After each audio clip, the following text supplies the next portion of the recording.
The sun blazed like white-hot iron over the cracked asphalt of the New Mexico Badlands. Wind dragged dust and heat across State Route 37, where saguaros stood like silent sentries, and crickets provided the only constant soundtrack. On the side of that road forgotten by tourism and urgency stood a roadside diner, Carmen's Griddle. Adobe walls, faded red awning, white letters that had lost their shine years ago. Inside, the AC wheezed like an old asthmatic, while the aroma of green chile, fresh tortillas, and burnt coffee filled the air. Doña Carmen ran everything with a gaze that could pierce steel. She wore her hair pulled back tight, a clean apron, and a rosary on her wrist. Beside her, Lucy, her daughter, worked in silence, moving with purpose and wearing a look that was always somewhere between here and elsewhere. And under the counter, sitting with his legs dangling, was Matthew. 7 years old, big eyes, tan skin, unruly hair. He drew motorcycles in a notebook while sipping from a glass bottle of soda. "What are you drawing now, baby?" Lucy asked, serving a plate of enchiladas. "Another bike, but this one's cooler. Like in the movies," Matthew answered without looking up. The place was quiet.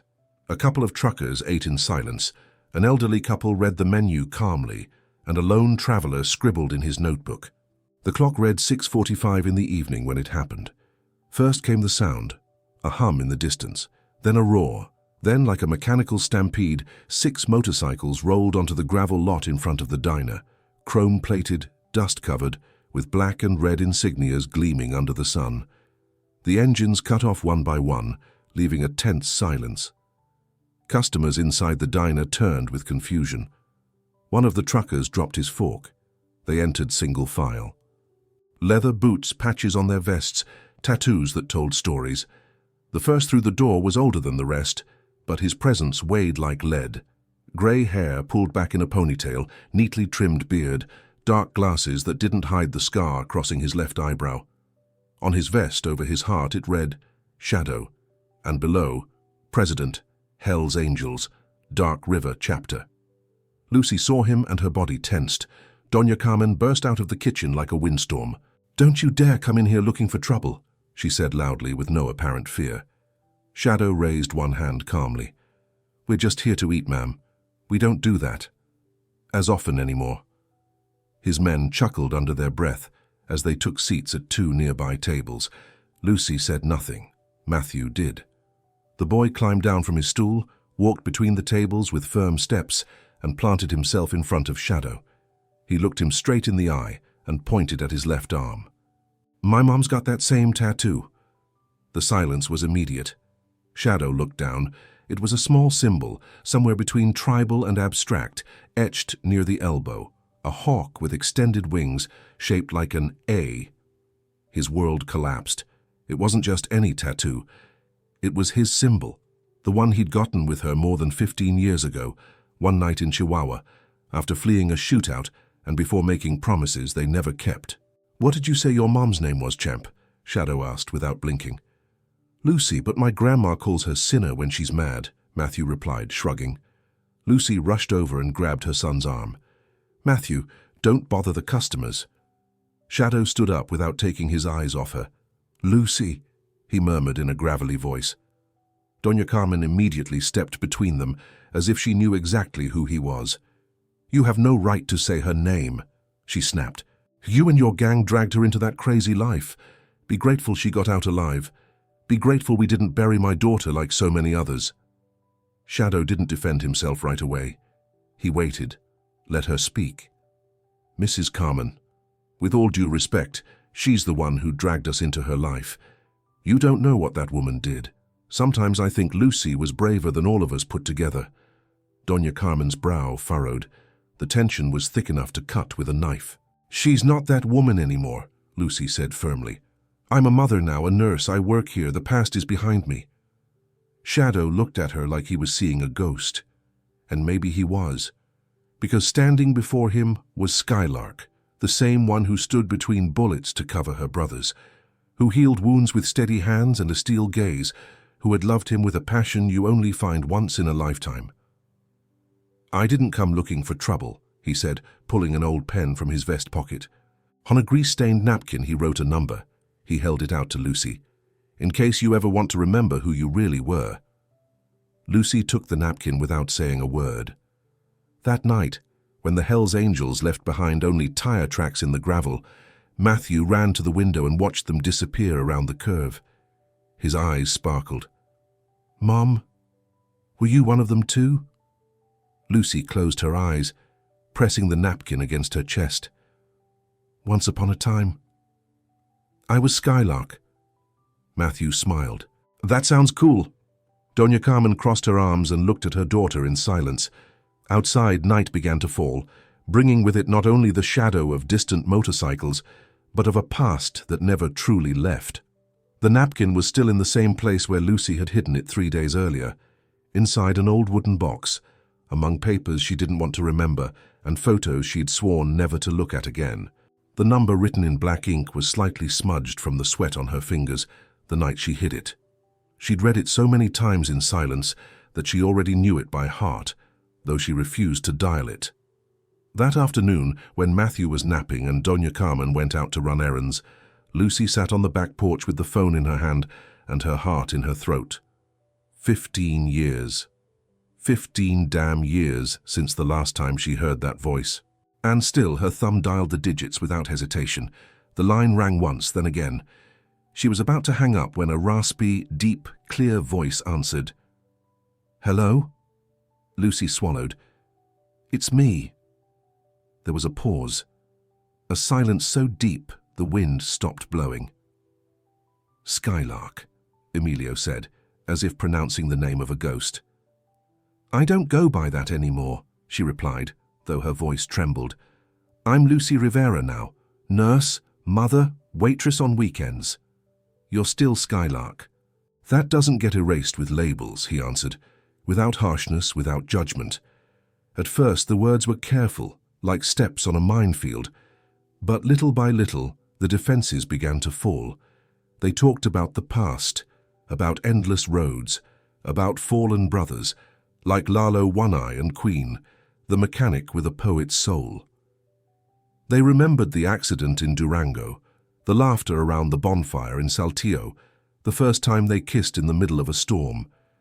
"I still have that tattoo," Emilio said suddenly. "Never covered it up, it was part of you." "Me neither," Lucy confessed. "Matthew always asked what it meant, never knew what to tell him." Emilio was silent for a moment. "That kid has something of yours, but also something of mine. Not by blood, I know, but in his eyes, there's highway. There's fire." Lucy pressed the phone against her cheek. "I've felt so much guilt, Emilio, for disappearing, for not saying goodbye. I'm the one who pushed you to leave," he said firmly, "because I knew if you stayed you'd burn out and you were born to fly." Lucy let out a brief, almost painful laugh. "I didn't fly. I crash-landed, hard, and stayed here. Maybe it was time to take off again." 2 days later, at dusk, 3 bikes arrived at the diner. None of the raw from the first time, no theatrical entrances. This time it was just Emilio and 2 of his closest brothers, Bear, a huge guy with baker's hands and a radio announcer's voice, and Mist, a silent, dark-skinned man who always wore glasses, even at night. Lucy met them at the door, this time without fear. Matthew, seeing the motorcycles, ran out like Santa Claus had arrived. "You came to see us again? You're Shadow, right?" "That's what they call me, yeah," Emilio replied, crouching down to look him in the eye. "And my mum told me you were her friend. Do you know how to fight too?" "I know how to fight, but I'd rather not," Emilio replied with a half-smile. "Better to talk." They went inside together. Doña Carmen was already there, wearing her apron with an eyebrow arched like a sharpened blade. She said nothing, but she didn't leave either. She sat in a corner with coffee, watching. Dinner was simple.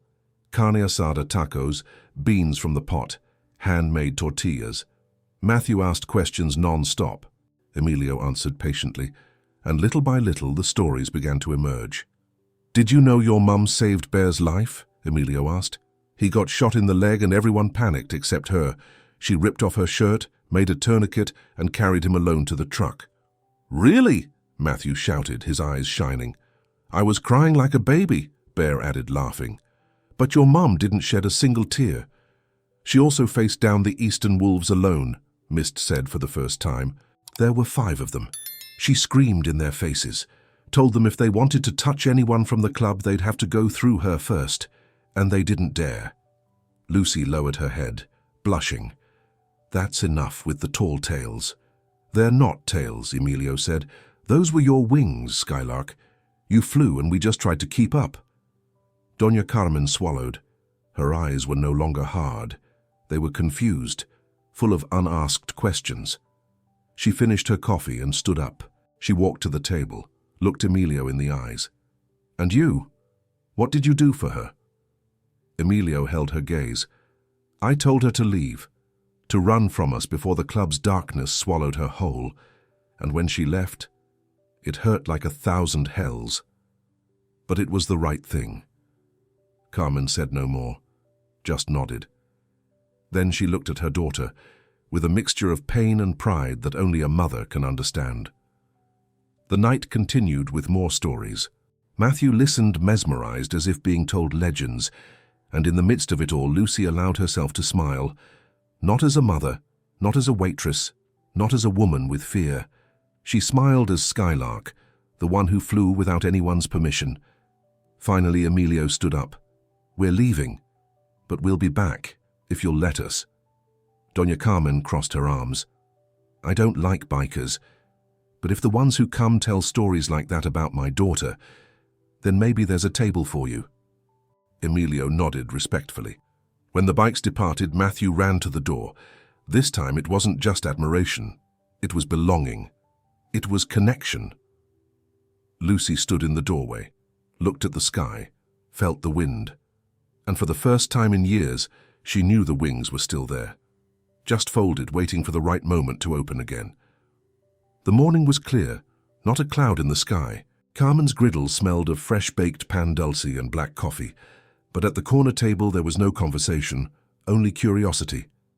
Matthew, with his elbows on the table and his chin resting on his hands, watched his mother as she cleaned dishes with automatic movements. Mum, he finally said, were you really a hell's angel? Lucy looked at him, dish towel still in hand. Her eyes showed a mixture of surprise, resignation, and tenderness. Not exactly. You're not born one. I didn't wear the vest, but I rode with them. I was part of the crew. And you rode a motorcycle? He asked, eyes shining. Lucy smiled sideways. I had my own. A Shadow 800, black. Called her the Bird. And yeah, she flew. Matthew leaned back, amazed. Do you have pictures? Lucy hesitated, then sighed and went to the back of the diner, where a small storage room doubled as office and supply closet. She returned with an old cardboard box and set it on the table. Inside were photos, Polaroids, black and white portraits, images faded by the sun. In many of them there she was, young, smiling with a beer in hand, tanned skin and braids in the wind. In one, she stood on a table, shouting something with her arm raised, surrounded by bikers cheering her on. In another, Emilio's arm was around her waist, as they both laughed with the complicity of those who've already survived more than they should. Matthew looked at them like watching a movie. And you weren't scared? Of course I was. Every time we rode out, you didn't know if we'd all come back. But there was also freedom, love, respect. It wasn't a gang like in the movies. We were a family, even if a pretty broken one. Matthew picked up a photo where Lucy carried a first aid kit and tended to a bleeding man. Is that you? He asked, pointing to a man in the background. Lucy laughed. That's Bear. He'd been shot in the leg. I patched him up with whatever I had on hand. Emilio always said I had the hands of a doctor and the heart of a soldier. The boy kept asking questions about sleeping on the ground, crossing deserts, escaping trouble, and each of Lucy's answers brought a wider smile, a brighter gleam in her eyes. Not nostalgia, but recognition, as if she was reuniting with a version of herself she'd left behind on some curve in the road. Doña Carmen listened from the kitchen, her daughter's soft steps, her grandson's laughter, the names from the past returning like echoes. That night, when Matthew went to sleep with a smile painted on his face, mother and daughter were alone in the living room. Why didn't you ever tell me all that? Carmen asked without looking at her. Lucy collected the cups. Because you knew too much. And still, you judged. Because you looked at me like I was someone else. Like I'd failed. I judged you because I was afraid, Carmen replied, lowering her gaze. Afraid of losing you like I lost your father. Lucy stopped, sat down across from her. You never told me how he really died. It was an accident. He was riding his bike from Albuquerque. Someone cut him off. The helmet wasn't enough. I was your age when I met him. He was a rebel too. Made me laugh too. When I saw you mixed up in that world, I thought history would repeat itself, and I'd rather be angry than lose you. Lucy took her mother's hand. I left because of Matthew, but also because I couldn't take it anymore. It wasn't life. It was just speed and blood. And Emilio? Lucy looked down. He let me go. Pushed me to find something better. I hated him for it for a while. But then I understood. Carmen squeezed her hand tight. Forgive me for not understanding sooner. You were brave. I didn't see it. That same night, with Matthew asleep, Lucy went out on the porch with a cup of tea. The breeze was warm. The highway a dark line between the desert shadows, and there, as if the universe conspired, appeared the hoarse whisper of a motorcycle. It was Emilio, alone. Same jacket, same tired walk, same eyes that had seen too much. Am I bothering you? He asked from the gate. Lucy shook her head. Never. They sat together in silence. Emilio pulled a small metal box from his pocket. Inside were memories, a badge, an unused bullet, a piece of ribbon with the name Skylark. I never threw away anything of yours, he said. Always thought that someday, and maybe. Lucy looked at him. His face gleamed in the moonlight. He was the same, but different. No longer had that wild fire in his eyes, but something deeper. Something that doesn't fade with time, loyalty. Did you ever think about looking for me? Emilio nodded slowly. A lot. But I didn't want to ruin what you might have built. Didn't want to drag you back into the storm. Lucy swallowed. And yet, here you are. Here I am. A long silence enveloped them. Then she touched his arm, right where the hawk tattoo was. Sometimes I wonder if what I lived with you was real or just a dream. It was real, Lucy. What we had was as real as asphalt. She looked at him with tears in her eyes. My heart broke when I left, and it broke again when you didn't come back. Emilio clenched his jaw as if holding more than he could carry. Mine never fully healed. That night, they said no more. They didn't embrace. They didn't kiss. They just looked at each other for long minutes, as if in that gaze they were returning all the stolen years, the unspoken words, the roads not traveled together. And for the first time since she left that life, Lucy felt the broken pieces starting finally to find their place. The wind blew harder than usual in the desert that afternoon. Grey clouds formed on the horizon, like a harbinger of something that shouldn't be ignored. At Carmen's griddle, the routine continued normally. Lucy cooked in the back, Matthew read a comic at the counter, and Doña Carmen checked the tortilla inventory as if peace depended on order. But Emilio arrived before sunset. He brought no smile, no company, just dust on his jacket, clouded eyes, and a warning painted on his forehead. Lucy saw him enter and knew that the past they once thought buried had dug its way back. What happened? She asked without preamble. Emilio removed his dark glasses. He had a cut on his eyebrow and swollen knuckles. Bull's back. Lucy went pale. I thought they'd sent him away, that he was finished. That's what we thought. But someone pulled him out of the hole. He's got people. He's coming for me. And when Bull comes, he doesn't care who's around. Doña Carmen listened from the back. She dropped a jar of chiles that shattered on the floor. Matthew looked at his mother, then at Emilio.